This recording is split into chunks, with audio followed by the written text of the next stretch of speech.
प्यारे बच्चों, आज हम पढ़ेंगे अध्याय 4 चांद से थोड़ी गप्पें।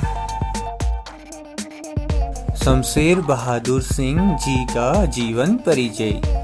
चांद से थोड़ी गप्पें कविता के कवि शमशेर बहादुर सिंह जी का जन्म मुजफ्फरनगर में तथा शिक्षा देहरादून और प्रयाग में हुई।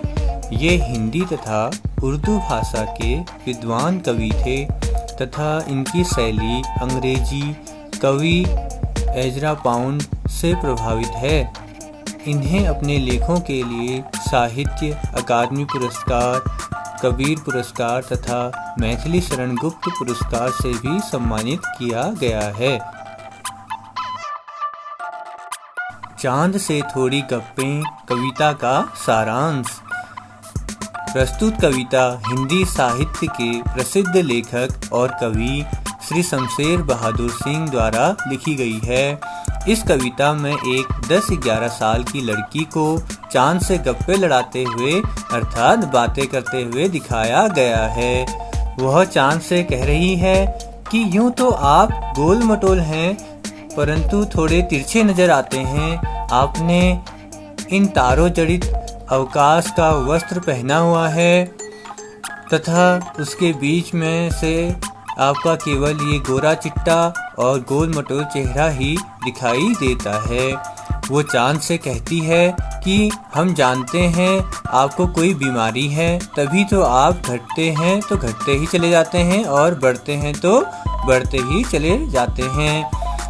आप ऐसा तब तक करते हैं जब तक आप पूरे गोल नहीं हो जाते। वो आगे कहती है, पता नहीं क्यों आपकी ये बीमारी ठीक ही नहीं हो रही। इस तरह से कवि ने चांद के प्रति एक छोटी सी बच्ची की भावनाओं का बड़ा ही रोचक और मनभावन चित्रण किया है। कविता की व्याख्या। गोल है खूब मगर आप तिरछे नजर आते हैं जरा। आप पहने हुए हैं कुल आकाश तारो जड़ा, सिर्फ मुंह खोले हुए हैं अपना गोरा चिट्टा गोल मटोल।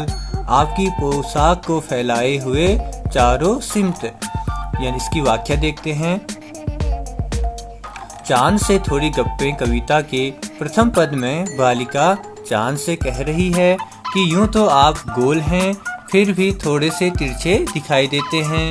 ये आकाश मुझे आपके वस्त्र की तरह नजर आता है जिसमें अनगिनत तारे जड़े हुए हैं तथा इस पूरे विशाल पोशाक रूपी आसमान में आप केवल अकेले ही गोल मटोल और गोरे चिट्टे से अपनी आभा फैलाए हुए दिखाई पड़ते हैं।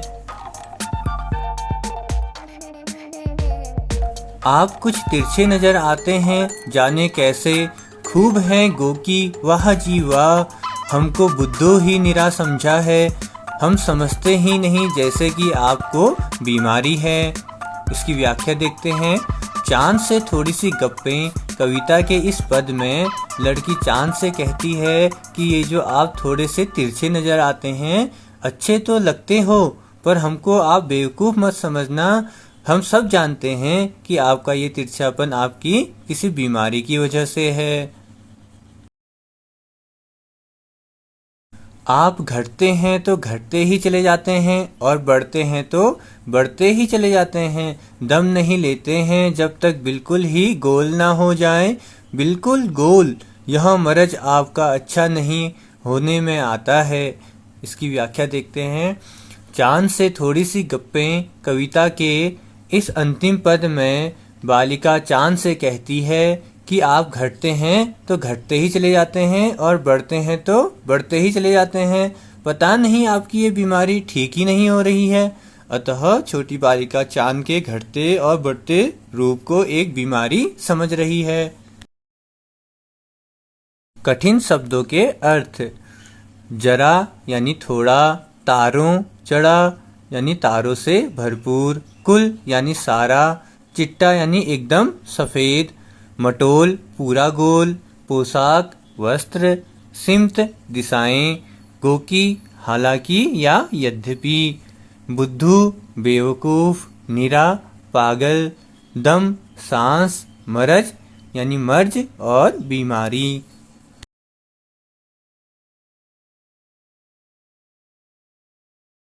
पाठ्य पुस्तक के प्रश्न अभ्यास।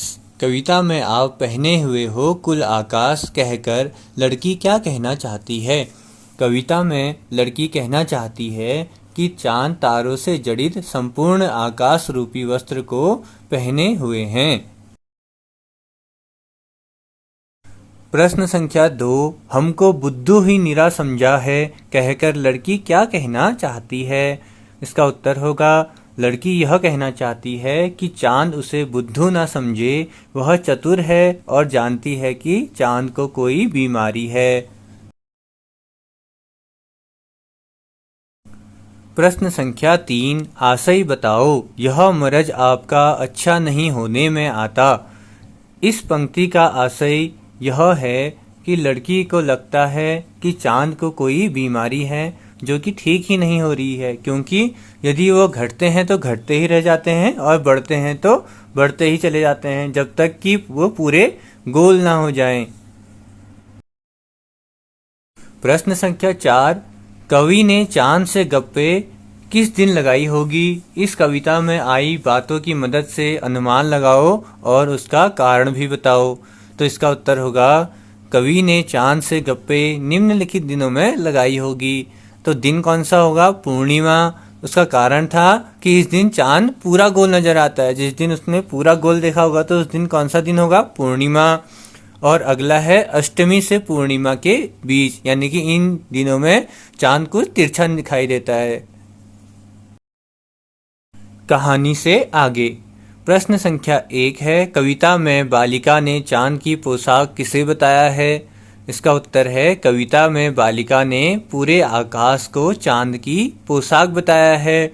अगला प्रश्न है, बालिका किसे चांद की बीमारी समझ रही है?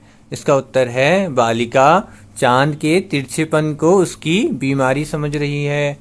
प्रश्न संख्या 3, कविता के अनुसार चांद आकाश में कैसा नजर आता है?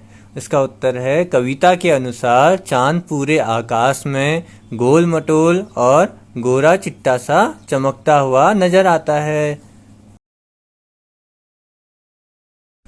प्रश्न संख्या 4, बालिका क्यों कहती है कि चांद की बीमारी ठीक ही नहीं होने को आ रही है?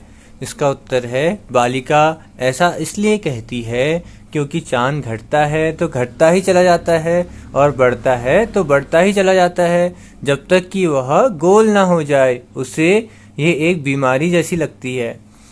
अगला क्वेश्चन है, कविता के माध्यम से कवि क्या संदेश देना चाहते हैं?